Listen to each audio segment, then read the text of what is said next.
السلام علیکم ورحمۃ اللہ وبرکاتہ.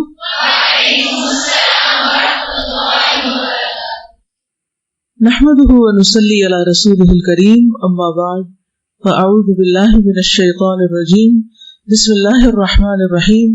رب اشرح لي صدري ويسر لي امري واحلل عقدة من لساني يفقهوا قولي. آج ہم ایک عظیم الشان صحابیہ کے بارے میں پڑھیں گے جن کا نام اس کتاب کے صفحہ نمبر 279 پر ہے, 279 پر. کوئی مجھے بتائے گا کہ یہ نام ہے کیا؟ ربیہ, سیدہ ربیہ بنت معوذ, معوذ نہیں معوذ. معوذ کہتے ہیں پناہ لینے والے کو, رضی اللہ عنہا. الحمدللہ ہم نے سیرت صحابیات شروع کی تھی نومبر 2011 کو, اور اب ہم تقریباً اس کے نصف پر پہنچ چکے ہیں, اور آج ہم سیدہ ربیہ کے بارے میں پڑھیں گے. آپ میں سے کوئی یہ بتانا چاہے گا کہ صحابیات کے بارے میں پڑھنا کیوں ضروری ہے؟ جی آپ بتائیے. تاکہ ہمیں اپنی عملی زندگی کو اچھے طریقے سے اللہ سبحانہ وتعالیٰ کی پسند کے مطابق گزارنے کے لیے ان کی زندگی سے رہنمائی ملے. انسان بہت کچھ کتابوں سے سیکھتا ہے, لیکن حقیقت یہ ہے کہ باعمل لوگوں کی زندگی سے اس سے بھی زیادہ سیکھا جاتا ہے. کتابیں تو اپنی جگہ ہے, لیکن کتابوں میں جو لکھا ہے اگر وہ کسی کی چلتی پھرتی زندگی میں نظر آئے تو اس سے خود کو ریلیٹ کرنا اور اس پر عمل کرنا اور آسان ہو جاتا ہے.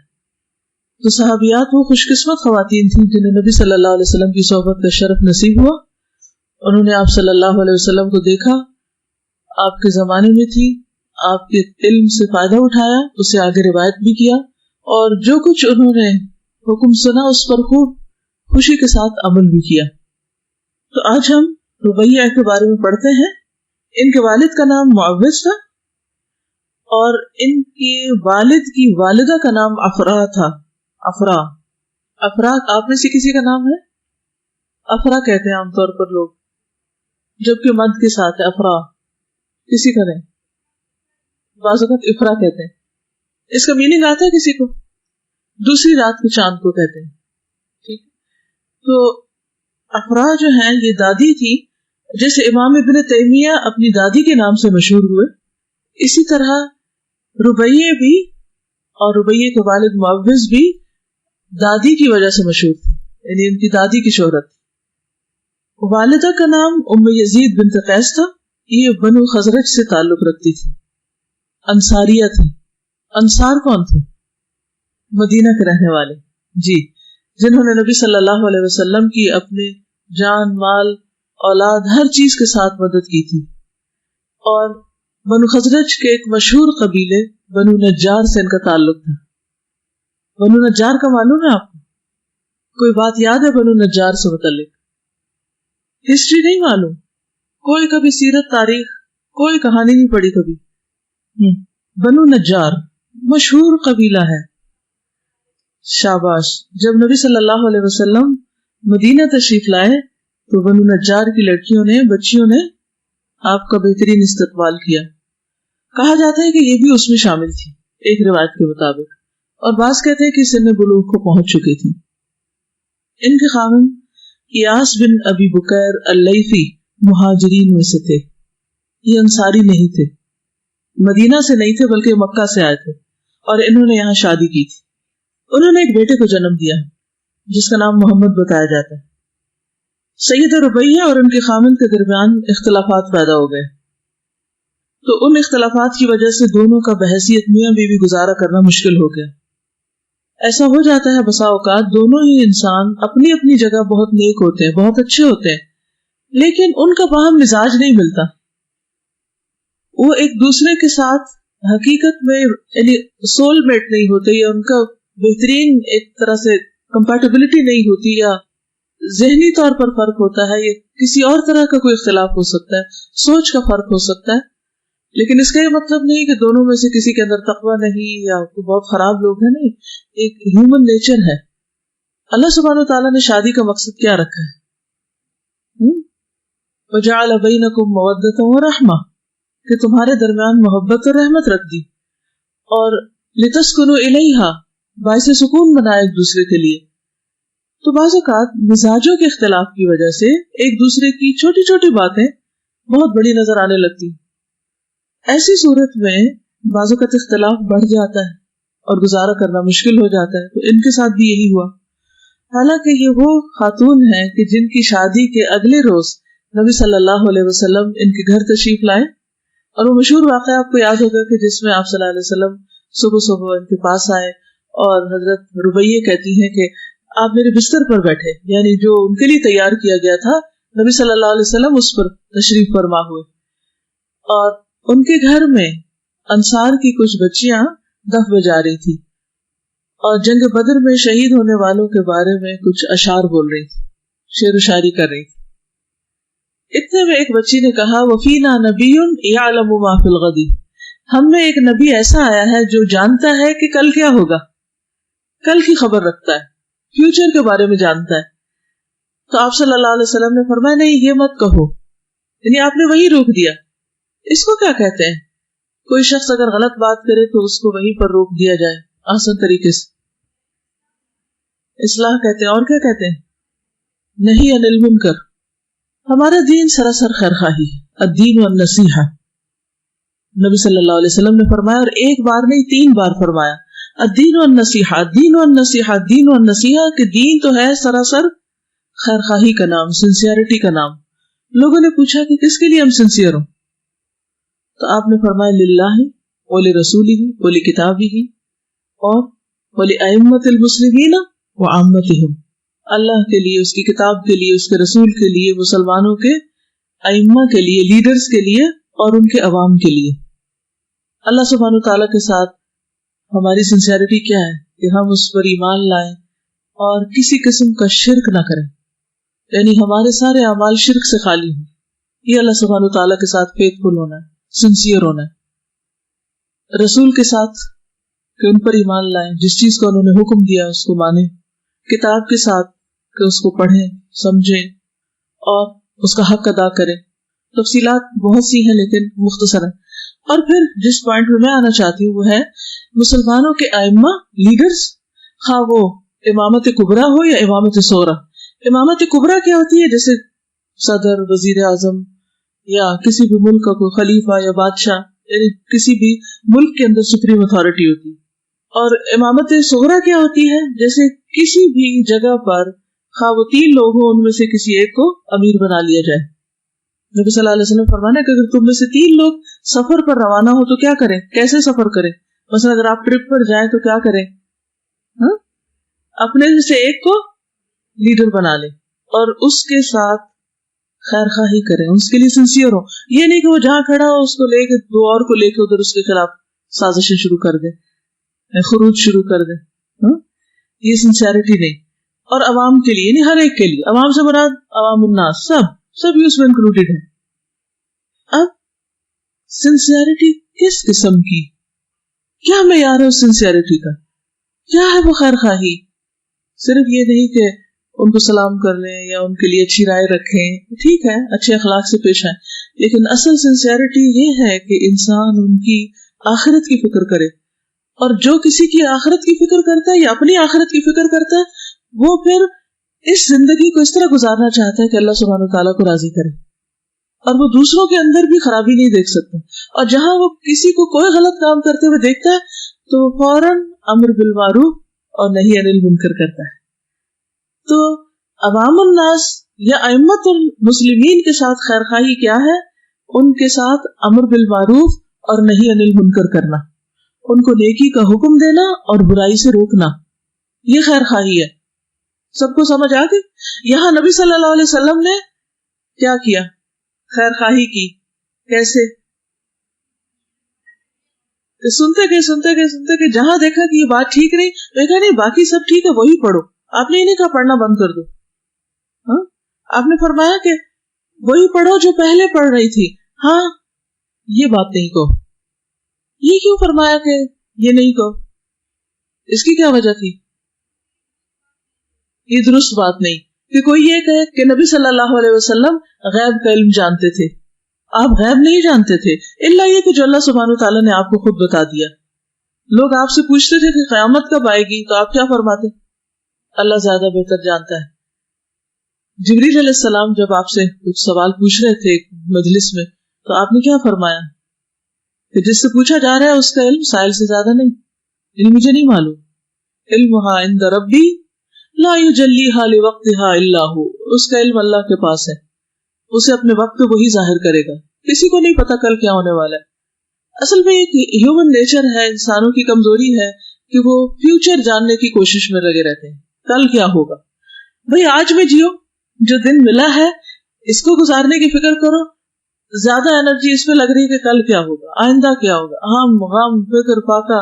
اور بہت سے لوگ دین کے بہت سے مسائل کے بارے میں نہیں جانتے، لیکن اگر آپ گفتگو شروع کریں قیامت کی نشانیوں کے بارے میں، بلکہ وہ کیا کرتے ہیں، ہر ان یوزول چیز کو قیامت کی نشانی بنا دیتے ہیں. حالات میں تو ہمیشہ تبدیلی ہوتی ہے نا، ایک جنریشن دوسری جنریشن سے مختلف ہوتی. جب دنیا میں تبدیلی آنے لگتی ہے تو لوگ کیا کہتے ہیں، یہ قیامت کی نشانی، قیامت کی نشانی. ٹھیک ہے، ہمیں قیامت کی فکر ضرور کرنی چاہیے، لیکن خود سے فتوے بھی جاری نہیں کرنے چاہیے کہ ہر چیز کو ہم قیامت کی نشانی بنا دیں. اور قیامت کی ہر نشانی کو بری نشانی نہیں ہے، اس میں کچھ نشانیاں ایسی ہیں کہ جن میں اچھی خبریں بھی موجود ہیں. ٹھیک ہے، فتنوں کا دور تو فتنے تو ہر دور میں رہیں، تو صرف اینڈ آف ٹائمز کی فکر نہیں ہونی چاہیے ہمیں، بلکہ اس کے بعد کی فکر ہونی چاہیے کہ وہاں کیا بنے گا، اور اس کی تیاری کل نہیں کب کرنی ہے، آج کرنی. تو اس لیے آج کی فکر کریں کہ آج کا جو کام مجھے ملا تھا اللہ سبحانہ وتعالیٰ کی طرف سے، کیا وہ میں نے کیا. تو بہرحال جب ان کے درمیان اختلافات ہوئے تو زندگی بسر کرنا مشکل ہو گئی. تو انہوں نے اپنے شوہر سے کہا کہ آپ مجھ سے سب کچھ لے لیں، بس مجھے فارغ کر دیں. اس کو کیا کہتے ہیں، خلا لینا. شابش. تو انہوں نے کہا مجھے منظور ہے. سیدہ ربیہ بنت معوذ بیان کرتی ہیں کہ میں نے اپنی درہ کہتے ہیں آرمر کو، اپنی درہ کے علاوہ ہر چیز اسے دے دی. اب سوچے یہ خاتون ہے اور ان کے پاس آرمر ہے، وہ کیوں رکھا ہوا تھا، انہوں نے کوئی اسلحہ کیوں رکھا ہوا تھا، کہیں جنگ جہاد پہ جاتی ہوگی نا، اسی لیے آگے آپ دیکھیں گے کہ یہ بہت ایکٹیو خاتون تھی. تو انہوں نے اس کا بھی مطالبہ کر دیا کہ نہیں میں وہ بھی نہیں چھوڑوں گا، وہ بھی دے دو. کہتی ہے میں نے انکار کیا تو وہ یہ مقدمہ امیر المومنین سیدنا عثمان بن عفان کی عدالت میں لے گئے. حضرت عثمان نے مجھے بلا کر کہا کہ ایاس کی یہ شرط ہے کہ میں درہ وصول کیے بغیر طلاق نہیں دوں گا. تو میں نے امیر المومنین کی رغبت کے مطابق وہ بھی اسے دے دی. ایک اور روایت سے پتہ چلتا ہے کہ ان کے جسم پر صرف تن کا لباس رہ گیا تھا. تو شوہر نے کہا مجھے وہ بھی دے دو. ہوتا ہے بعض اوقات ایسا، ہو سکتا ہے اسی وجہ سے انہوں نے خلا لی ہو، کچھ ایسی، کچھ پتہ نہیں کہ کیا خامی خرابی تھی ان کے اندر یا ان کے اندر یا کس کے، نیور، کچھ بھی بات نہیں پتا. کیونکہ ایک عورت پر لازم ہوتا ہے کہ اپنے شوہر کی عیب پوشی کرے. بیوی پر کیا لازم ہوتا ہے، عیب پوشی کرے. یہ نہیں کہ پوری دنیا میں نشر کر دے، فیس بک پہ ڈالے اور ادھر ادھر ہر ایک کو جس مجلس میں بیٹھے وہی کہانیاں سنانی شروع کر دے. دس از ویری رانگ. اگر آپ کا اختلاف ہے تو آپ کیا کریں، یا تو اسے خود سالو کریں.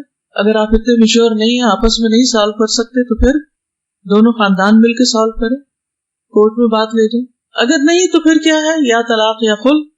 لیکن طلاق اور خلا کے بعد تہمتوں اور گالیوں اور الزامات کی بوچھاڑ نہ کر دیں، کیونکہ ہر شخص اپنی عزت بچانا چاہتا ہے اور اس کے لیے وہ کیا کرتا ہے، دوسرے پہ الزام تراشی کرتا ہے، دوسرے کو لیٹ ڈاؤن کرتا ہے، اس کو ڈیگریڈ کرتا ہے، اور وہ سمجھتا ہے اس طرح میری عزت بڑھے گی. کیا خیال ہے، ایسے بڑھتی؟ آپ کے سامنے کوئی شخص بیٹھ کر کسی دوسرے شخص کے بارے میں جو وہاں موجود نہیں اس کی برائیاں شروع کر دے اور اس کو برا بھلا کہے اور اس کو ذلیل کرنا شروع کر دے، تو آپ سن کے خوش ہوں گے؟ اور جو آپ کے سامنے یہ سب کچھ کر رہا ہو اس کی عزت کریں گے؟ نہیں. یہ کیسا انسان ہے، یہ کس قسم کا انسان ہے، اس کو اتنی شکایت ہے تو خود اس میں بھی تو کچھ ہوگا نا. پھر انسان یہ سوچنے لگتا ہے نا یہاں بھی تو کوئی کمی ہوگی، کیونکہ تالی تو دو ہاتھ سے بجتی.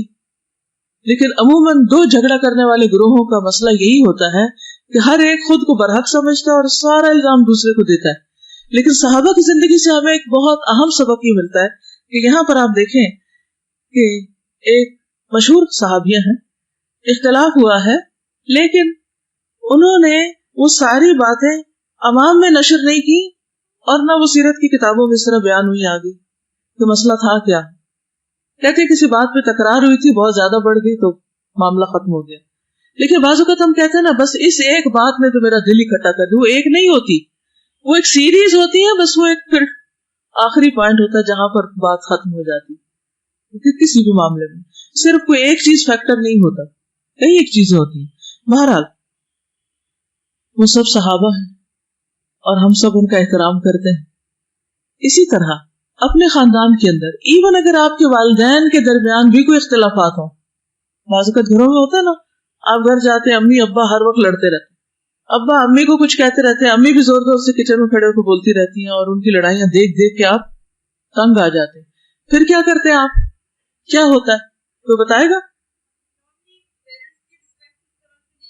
شاباش. نارملی پھر پیرنٹس کی رسپیکٹ نہیں ہوتی. بعض اوقات باپ اپنی پارٹی بناتا ہے بچے کو، اور بعض اوقات ماں بناتی ہے، وہ ادھر کھینچتا ہے ادھر کھینچتا ہے. آپ کا فرض کیا بنتا ہے؟ ماں باپ کی لڑائی میں آپ کا فرض کیا بنتا ہے؟ دونوں کا احترام کریں. دونوں کو الگ الگ سمجھا سکتے تو سمجھائیں، لیکن وہ آپ کی ماں اور باپ ہیں. آپ کے اوپر اللہ سبحانہ وتعالیٰ نے جو فرض عائد کیا وہ کیا ہے؟ وہ بالوالدین احسانا، کہ والدین کے ساتھ احسان کرنا ہے. آپ نہ ماں کی پارٹی بنے نہ باپ کی پارٹی بنے، نہ ماں کے ساتھ مل کے باپ کو برا بھلا کہیں نہ باپ کے ساتھ مل کے ماں کو برا بھلا کہیں. جب کوئی ایسے بات کرے تو آپ انوسنٹلی کہا کریں وہ امی ہے نا، امی وہ ابا ہے نا، ان کی عزت کرنی ہے نا. تو پیار سے ماں کو بھی سمجھائیں، باپ کو بھی سمجھائیں. لیکن آپ سے یہ نہیں پوچھا جائے گا کہ آپ کے ماں باپ کیوں لڑتے تھے. کیا کوئی حساب آپ کا ہوگا اس پر؟ نہیں ہوگا نا. آپ سے کیا پوچھا جائے گا؟ آپ نے اپنا فرض پورا کیا یا نہیں؟ ٹھیک ہے. تو بہرحال ان کے درمیان جو کچھ ہوا بس فیصلہ ہو گیا، بات ختم، چیپٹر کلوزڈ. نہ کوئی غیبت، نہ الزام تراشی، نہ کچھ اور. یہ ہے خوبصورت کردار. سیدہ ربیہ بنت معوذ پہلے مرحلے میں اسلام قبول کرنے والوں میں سے تھی. کہتے ہیں کہ ہجرت سے قبل ہی مسلمان ہو گئی. ان کے والد معوذ بن حارث اور دو چچا عوف اور معاذ نے رسول اللہ صلی اللہ علیہ وسلم کے ساتھ جنگ بدر میں شریک ہونے کی سعادت حاصل کی. ٹھیک کیا کیا تھا ان کے والد، ان کے چچا اور دوسرے چچا نے جنگ بدر میں شریک ہوئے تھے. انہوں نے یہ نہیں سوچا تھا کہ ہم سارے نہ شہید ہو جائیں تو ہمارے خاندان کا کیا ہوگا. ہر ایک اپنے اپنے ذمے پر گیا. سیدہ ربیہ کے والد اور چچا جنگ بدر میں شہید کر دیے گئے. والد بھی شہید ہو گئے، چچا بھی ہو گئے. تو آپ دیکھیں جنگ بدر تو بہت پہلے ہو گئی تھی. یہ ایک نہیں بہت سی ایسی مثالیں ہیں کہ جن میں بے شمار افراد یتیم ہوئے ہیں. جنگ احد میں آپ دیکھیں 70 کے قریب صحابہ جو شہید ہوئے تو ان کے بچوں کا کیا ہوا؟ پھر وہ یتیم ہوئے نا. لیکن یتیم ہونے کے بعد وہ سیلف پٹی کا شکار نہیں ہوئے، نہ انہوں نے کوئی اسلام کو برا بھلا کہا کہ اس کی وجہ سے ہمارے ساتھ یہ ہوا. بعض اوقات ہم جوش میں آ کے کوئی قربانی تو کر دیتے ہیں دین کے لیے، اس کے بعد کیا کرتے ہیں؟ پچھتانا شروع کر دیتے ہیں. شیطان آ کے ہمیں ورغلانے لگتا ہے کہ تمہیں کیا ملا. تو جب کوئی بھی چیز چھوٹی یا بڑی اللہ کے راستے میں کرے، نہ اس پر احسان جتائیں اور نہ سیلف پٹی کا شکار ہو اور نہ ہی دین کو بلیم کرے اور نہ کسی اور کو. کیونکہ اللہ سبحانہ وتعالیٰ کے لیے جو عمل کیا جاتا ہے اللہ تعالیٰ اس کی ایسی جزا دے گا کہ جو انسان سوچ بھی نہیں سکتا، جس کے بارے میں امیجن بھی نہیں کر سکتا. تو جب ان کے والد اور چچا شہید ہو گئے تو رسول اللہ صلی اللہ علیہ وسلم نے افراء کے بیٹوں پر شفقت کا اظہار کرتے ہوئے ارشاد فرمایا، رحم اللہ ابنتی افراء اشترکا فی قتل فرعون هذه الامة ورأس ائمة الكفر. یہ دادی کا نام ہے نا. اللہ افراء کے دونوں بیٹوں پر رحم کرے، وہ دونوں اس امت کے فرعون اور ائمہ کفر کے سرداروں کے رئیس کے قتل ہونے میں شریک ہوئے. ائمہ کفر کے سرداروں کے رئیس یعنی سردار کے قتل میں شریک ہوئے. کون تھا یہ فرعون هذه الامة؟ ابو جہل. شاباش. رسول اللہ صلی اللہ علیہ وسلم سے پوچھا گیا کہ ابو جہل کو قتل کرنے میں ان دونوں کے ساتھ اور کون تھا؟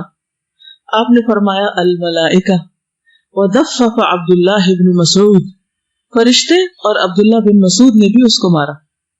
اصل میں جب جنگ شروع ہوئی تو سب سے پہلے قریش کے یعنی مکہ والوں کے 3 بڑے سردار مبارزت کے لیے نکلے. مبارزت کا معنی معلوم کیا ہوتی ہے؟ مبارزت شاباش، الگ الگ پکار کے سامنے آ کے پورے لشکر سے باہر نکل کے بہادری کے ساتھ مقابلہ کرنا. وہ کون کون تھے؟ عتبہ بن شیبہ، ربیعہ بن شیبہ اور ولید بن عتبہ. یہ 3 ایک ہی خاندان کے تھے. اب کیا ہوا کہ ان کے مقابل میں یہ 3 نکل آئے. تو یہ انصار میں سے تھے. تو انہوں نے کہا کہ نہیں, ہمیں ہمارے مقابلے کے لوگ چاہیے جن کے ساتھ ہم مقابلہ کریں گے. تو نبی صلی اللہ علیہ وسلم نے عبیدہ بن حارث, حمزہ بن عبد المطلب اور حضرت علی بن طالب کو پکارا کہ آؤ اور تم مقابلہ کرو. اب کیا ہوا کہ وہ آئے اور ماشاءاللہ انہوں نے جب حملہ کیا تو 2 کو تو ایک ہی بار میں ختم کر دیا اور ایک بچ گئے. اور وہ بعد میں عبیدہ بن حارث جو تھے ان کے جسم سے بھی بہت خون نکلا, ان کی پوری ٹانگ کٹ گئی. اور دوسری طرف ان تینوں میں سے بھی ایک کے ساتھ یہی ہوا کہ وہ بھی تھوڑی دیر کے بعد ختم ہوا اور عبیدہ بن حارث بھی شہید ہو گئے. سیدہ ربیہ کے والد کو جنگ بدر میں شہید کر دیا گیا. یہ انصار میں بڑے معروف سخی تھے, یہ بہت دینے والے تھے. سیدہ ربیہ رسول اللہ صلی اللہ علیہ وسلم کی خدمت میں کئی قسم کے کھانے پیش کیا کرتی تھی. کبھی پنیر, کبھی کوئی اور عمدہ کھانے کی چیز پیش کرتی. رسول اللہ صلی اللہ علیہ وسلم کبھی کبھار سیدہ ربیہ کے گھر تشریف لے جاتے, وہاں کھانا کھاتے, وضو کرتے. ان بابرکت زیارتوں سے سیدہ ربیہ کے دینی علم اور فقہ میں اضافہ ہوتا. حضرت ربیہ جو تھی وہ حضور صلی اللہ علیہ وسلم سے محبت کرتی ہے. ایک اور روایت میں آتا ہے کہ ایک مرتبہ انہوں نے لکڑی کی ایک پلیٹ میں چھہارے اور خشک انگور ہوں گے وہ رکھ کر آپ کو پیش کیے. ڈرائی فروٹ, ہمارے یہاں بھی عام طور پہ ڈرائی فروٹ کس میں رکھتے ہیں, لکڑی کی, یا یعنی تھوڑا ڈفرینٹ ہوتی ہے اس کی ڈیکوریشن. anyway, تو انہوں نے اس طرح پیش کیے. تو نبی صلی اللہ علیہ وسلم نے ان کو بدلے میں سونے کی کوئی چیز دی, یعنی انہیں واپس گفٹ دیا. پھر اسی طرح یہ تھا کہ یہ حدیث کی روایت بھی کرتی ہے. ایک دفعہ حبر الامہ ترجمان القرآن سیدنا عبداللہ بن عباس نے ربیہ بنت معوذ کی خدمت میں حاضر ہونے کا ارادہ کیا. اب آپ دیکھیے کتنے بڑے, اور نبی صلی اللہ علیہ وسلم کے چچا کے بیٹے ہیں, آپ کی دعا لی انہوں نے, قرآن مجید کے مفسر ہیں, بہت بڑے عالم ہیں, لیکن وہ بھی استفادہ کرتے ہیں کس سے, حضرت ربیہ سے. تو ان کی خدمت میں حاضر ہوئے تاکہ ان سے رسول اللہ صلی اللہ علیہ وسلم کے وضو کی کیفیت جانے, کیونکہ ایک مرتبہ حضور صلی اللہ علیہ وسلم حضرت ربیہ کے گھر تشریف لائے جہاں پر آپ نے وضو کیا تھا. تو حضرت ربیہ نے پورا وہ آبزرو کیا اور پھر وہ آگے بتایا کرتی تھی کہ انہوں نے کس طرح دیکھا کہ نبی صلی اللہ علیہ وسلم وضو فرماتے ہیں. اور یہ ان کی حدیث مشہور ہے جو حضور صلی اللہ علیہ وسلم کے وضو کی کیفیت کے بارے میں. سنن نبی داؤد میں عبداللہ بن محمد بن عقیل ربیہ بنت معوذ سے بیان کرتے ہیں, وہ کہتی ہے کہ رسول اللہ صلی اللہ علیہ وسلم ہمارے پاس تشریف لایا کرتے تھے. انہوں نے ہمیں بتایا کہ رسول اللہ صلی اللہ علیہ وسلم نے مجھے حکم دیا, اس کو بیلی وضوءن, میرے لیے وضو کا پانی انڈے لو. میں نے رسول اللہ صلی اللہ علیہ وسلم کے وضو کے طریقے کو یاد کر لیا. وہ اس طرح تھا کہ آپ نے 3 مرتبہ دونوں ہاتھ دھوئے, 3 مرتبہ دونوں ہاتھ دھوئے, پھر 3 مرتبہ اپنا چہرہ دھویا, پھر ایک مرتبہ کلی اور ناک میں پانی چڑھایا, اور ایک اور روایت میں 3 دفعہ ناک اور اس میں پانی چڑھانے کا ذکر آتا ہے. پھر اپنے دونوں بازو 3 مرتبہ دھوئے, پھر اپنے سر کا مسح کیا. وہ اس طرح کہ پہلے اپنے ہاتھوں کو سر کے اگلے حصے سے پیچھے کی طرف لے گئے اور پھر پیچھے سے آگے کی طرف لے آئے. پھر اپنے دونوں کانوں کے بیرون یعنی آؤٹر سائڈ اور اندرون میں یعنی باہر کا حصہ اور پھر انر حصہ اس میں انگلیاں پھیری. پھر 3 مرتبہ اپنے دونوں پاؤں دھوئے. ایک روایت میں وتمضمض واستنثر ثلاثا کے الفاظ آتے ہیں کہ آپ نے 3 مرتبہ کلی کی اور 3 مرتبہ ناک میں پانی چڑھایا اور چھڑکا, یعنی اندر ڈال کے پھر واپس چھڑکا بھی. سیدہ ربیہ کے فضل اور شرف کے لیے یہ کافی ہے کہ ان سے مروی حدیث فقہ کی کتابوں میں مذکور ہے. یہ بہت فصاحت و بلاغت کے ساتھ گفتگو کرتی, جب بولتی تو یوں معلوم ہوتا جیسے الفاظ کے موتی پرو رہی. یہ بھی اللہ سبحانہ وتعالیٰ کی دی ہوئی ایک بہت بڑی نعمت ہوتی ہے کہ علم البیان, کہ وہ انسان کو بہترین طریقے پر اپنی بات کنوے کرنا سکھا دے. اسامہ بن زید ابو عبیدہ بن محمد بن عمار بن یاسر کے حوالے سے بیان کرتے ہیں, یعنی اسامہ بن زید کا معلوم ہے کون, کس کے بیٹے ہیں, زید بن حارثہ, زید بن ثابت کے نہیں. ابو عبیدہ بن محمد بن عمار بن یاسر کے حوالے سے بیان کرتے ہیں, وہ کہتے ہیں کہ میں نے سیدہ ربیہ بنت معوذ بن افراح سے کہا کہ آپ رسول اللہ صلی اللہ علیہ وسلم کے بارے میں ہمیں کچھ بتائیں کہ وہ کیسے تھے, ان کا چہرہ انور کیسا تھا, ان کا حسن جمال کس نوعیت کا تھا. تو انہوں نے یہ جواب دیا, لو رأیتہ رأیت الشمس طالعۃ, اگر آپ ان کو دیکھیں تو یوں دکھائی دے جیسے آفتاب طلوع ہو رہا ہے. لیکن یہ روایت ضعیف ہے, ٹھیک ہے, اس کو مارک کر لیجئے کہ ضعیف روایت ہے. سیدہ ربیہ کا جہاد میں حصہ لینا